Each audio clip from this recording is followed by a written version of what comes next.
Disclaimer before we begin. We want to remind you that the content shared on this podcast is for informational and educational purposes only. It is not a substitute for professional mental health treatment, diagnosis, or therapy. If you are experiencing a mental health crisis or need personalized care, please seek help from a qualified mental health professional. Thank you.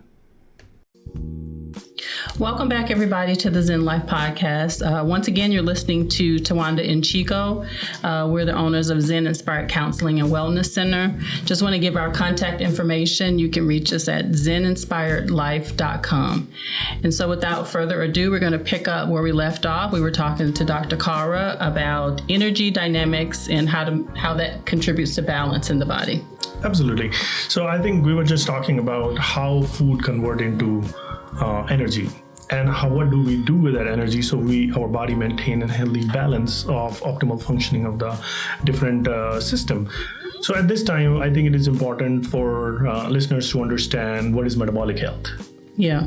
Because we are talking about metabolic disease, let's understand basic is what metabolic health is. Okay.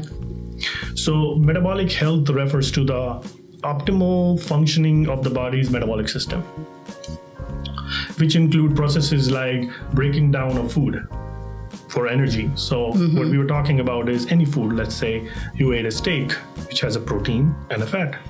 Yes. Or you take a lentil, and that has carbohydrate and sugar, fiber. Then let's take nuts and seeds. You are getting proteins and fat. Eventually, it's going to convert into a breakdown of energy.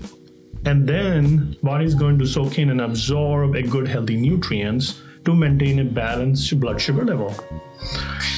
And at the same time, coming back to your body composition, it's going to maintain a certain type of body composition, which means it is going to serve your active tissue, which is your muscles. Muscle, absolutely. Right? So when you did a workout, and I know you go to the gym and you do a fitness training, so when you going to the gym, you need a balanced diet because you also need fat in your diet, you need carbohydrate in your diet, and you also need proteins, which are amino acid, which is the building block of our body.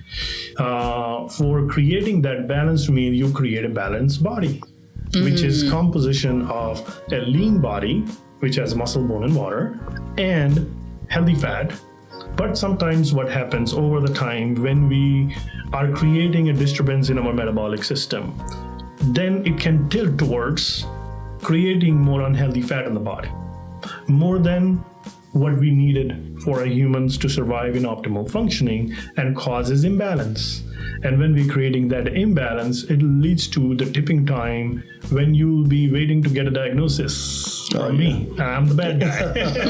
Yeah, so and that's why I always tell our audience, the information is critical, right? You have to have the information. And a lot of times, especially in our communities, we don't have the information. We don't even take the time to do the research because it's not readily available. It's more available now with the internet and all these things, right? Yeah, it's available, I think, but it's bombardment of information. So you don't really always know like what's accurate, what's not accurate. Yeah, but I think for the most part, you're absolutely right. But the most part, we're so bogged down with the day-to-day life, and we're so bogged down with our normal routines, and we're so bogged down to where this is what we do. This is what we consume. This is how we live our lives. And the day-to-day has so much weight on you to where you get to the end of the day, you're not even concerned about what you just want to eat something. And a lot of times it's just not the most healthiest thing. Yeah, I think I'd want to just add into it, a lot of good information out there, but does it apply for you at that moment of time? Yeah. Is something very crucial. You might be getting a great health information, like we were talking about carbohydrate, proteins, and fat. Are you ready for that much information? Or you want to keep it simple, being I'm eating a balanced meal and I'm doing a balanced workout and somebody can help me maintain that and I'll just keep doing it, because that is something which is common. I work with individually patient one-on-one, is we understand what their role in the community, what they are doing for their family, for their community, so we know and understand what their energy needs are. Yeah. So what you do at Health 360 in that body composition testing that you do, it helps individualize it to that particular person. Yes, you're right. So first part of the evaluation will be understanding the physical body based on body composition. And then the second part of the evaluation is understanding that metabolic need. So we do a breath test, or also called indirect calorimeter. So when we do indirect calorimeter, I'm trying to understand resting metabolic rate. Okay. So we talked about calorie in. Now let's talk a second about how do we spend energy. We're spending energy basically in three important things. First thing is using this machine. There's using this body. So using your brain, your gut, your heart. So that's called resting metabolic rate, or RMR. The second thing, or second type of energy output, comes from you doing chores. You're not exercising. Non-exercise induced thermogenesis is the word, which means you're going to the groceries, you're bathing, you're sitting, you're walking, and that is helpful to understand is non-exercise induced thermogenesis. And the last part is exercise. And that's compiled together is your energy output. So I just thought of something quickly.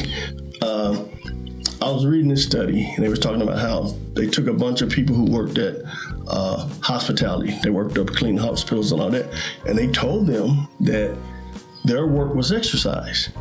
And by telling them that, they noticed that all these positives for their health, they lost weight, they were more efficient. They were doing these things to really improve. But anyway, I kind of digress. So we can talk about that